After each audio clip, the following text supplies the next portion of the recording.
guys, so today I just wanted to show you guys how I sew crochet appliques to a piece without going all the way through my stitches.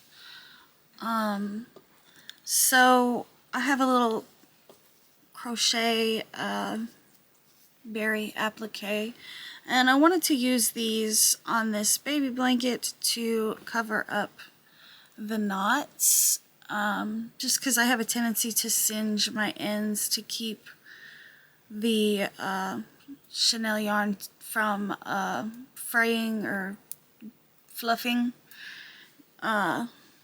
So I do have these little knots that have a little bit of singeing on them, so I wanted to use these little appliques not just to spice the blanket up, but also to cover these little spots. I thought that would look very cute. I'm just using a blunt tip sewing needle here, and I'm actually using some cotton embroidery thread. For this blanket, I used some chenille scrap yarn that I had, and I had several balls of it. I don't know what kind of yarn this was. If I had to guess, I would say it's probably Premier Chenille Basics, if I had to guess. I'm not really sure.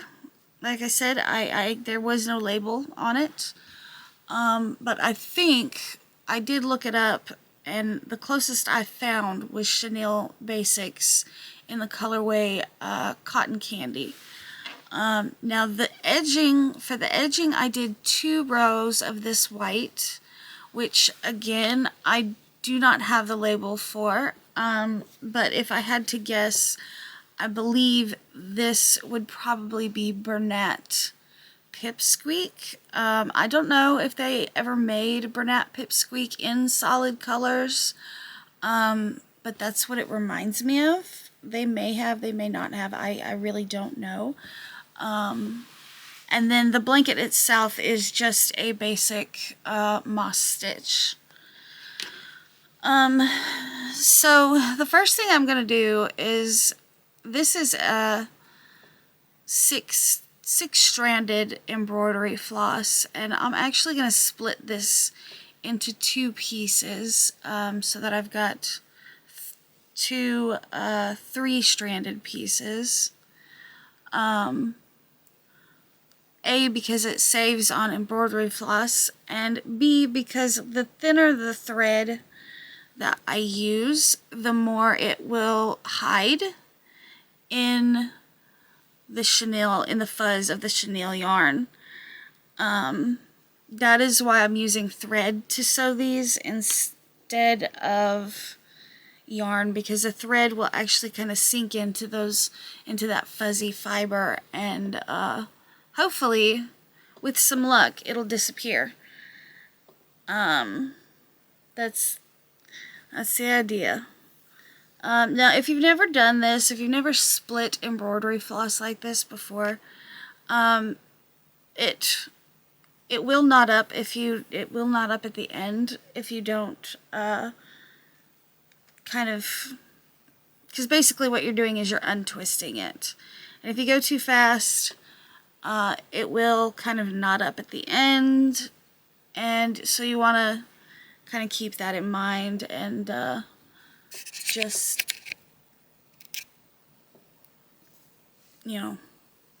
make sure that this end is untwisting, excuse me. And hopefully this will be enough. I have at least 8 berries to sew on here.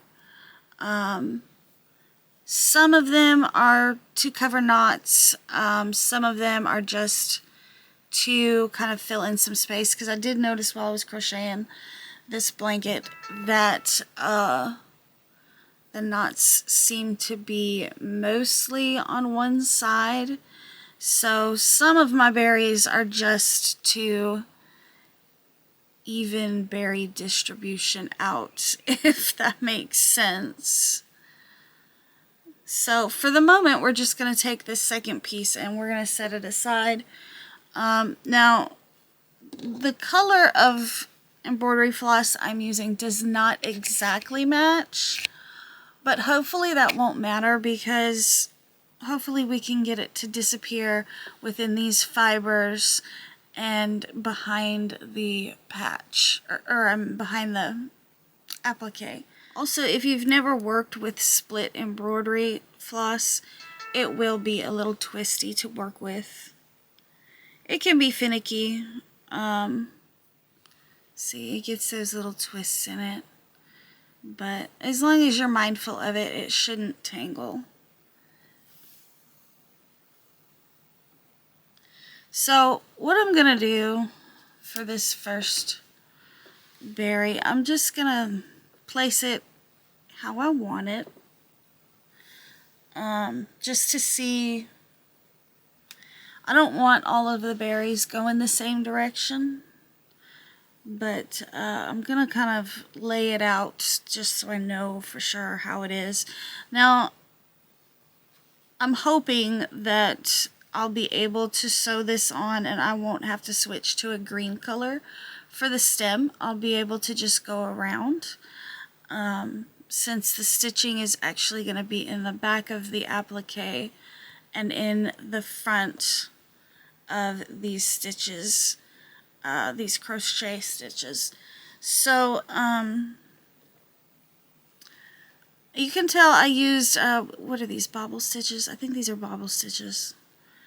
So I'm just going to put my needle through here, catch some of those stitches in the back of the applique. And since it's kind of a,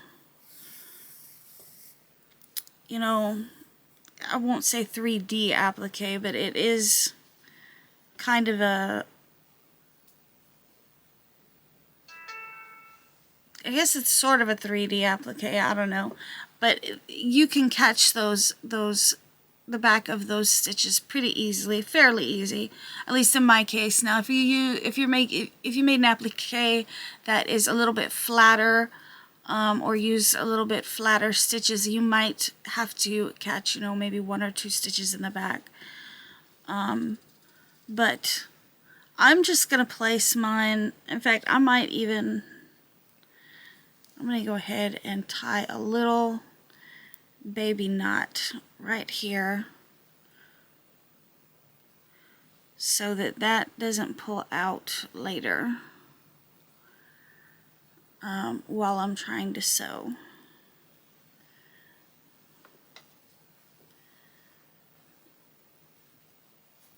I want this berry to kind of go like that.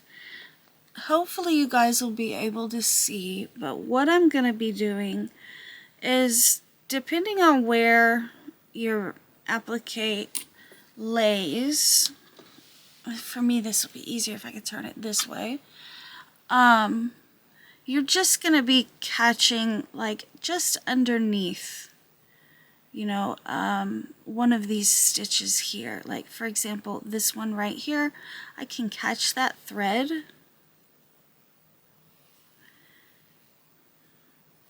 And see, my sewing thread is thin enough that it'll disappear underneath those fibers. And then I can just kind of look for a spot in the back of the applique to draw through again.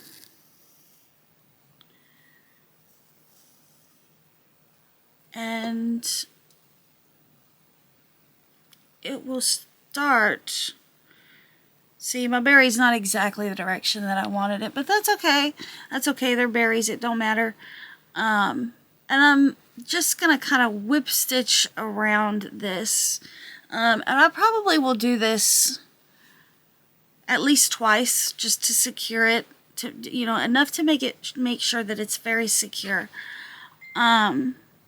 So we just went through our applique again, so we're going to look for another stitch that is kind of on the inside, or kind of underneath our applique, but you know, you don't want to pick a stitch that's going to, you don't want to pick like a bar that's way out here and then try to pull it in, because that'll squinch up your blanket. You want to try to pick something that's fairly close, even possibly something that's underneath your applique. And like I said, since this is a Chanel blanket, the thread will hide much better than, say, if it were on, you know, a piece that wasn't fuzzy, I guess, for lack of a better description. And the stitches don't have to be perfect. In my case, like I said, I'm just trying to cover up this knot here. As long as those stitches aren't showing through to this side, that is what I'm shooting for.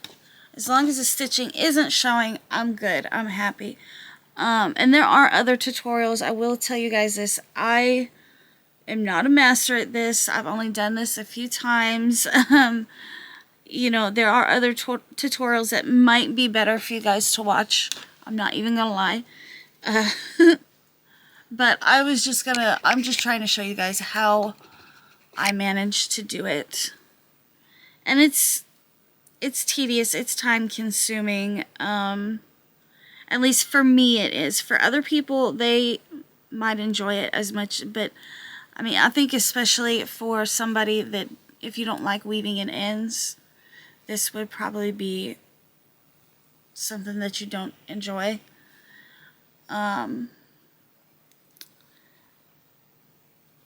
This particular blanket was requested by my dad, Ken, and y'all know I never deny him anything crocheted. If he wants it, he gets it. But so that is how I sew these on. Okay, so I wanted to show you guys what it looks like now that I've got it sewn down. You can see it's on there pretty well. I don't think it'll come off. The only piece that I didn't sew completely down was the little stem. And then you can see on this side, it's completely invisible. There is no stitching on this side. All of the stitches are, you know, done within the crochet.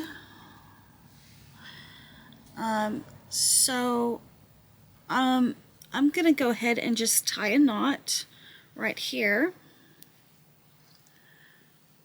And then I will take and hide these tails so that they can't be seen. I imagine this would be the same way that maybe you would sew on like a patch, if you were sewing a patch on to some crochet. So using this wool needle, I'm just going to slip between the blanket and the patch. Let's see if I can't just wiggle in there without picking up any of this side to hide that tail for sewing. I imagine you could weave it in if you wanted to. I just need to hide it and then clip it off real quick. So there's that wool needle.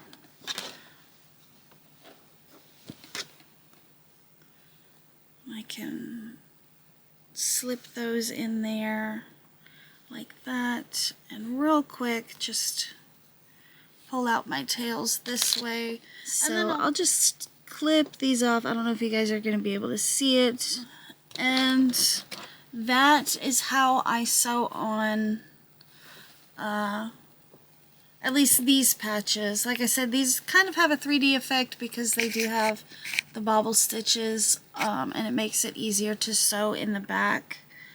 But that's basically how it's done, as far as I know. And I hope that you guys really enjoyed the tutorial. I hope you guys come back for my next one. I'll see y'all later. Bye.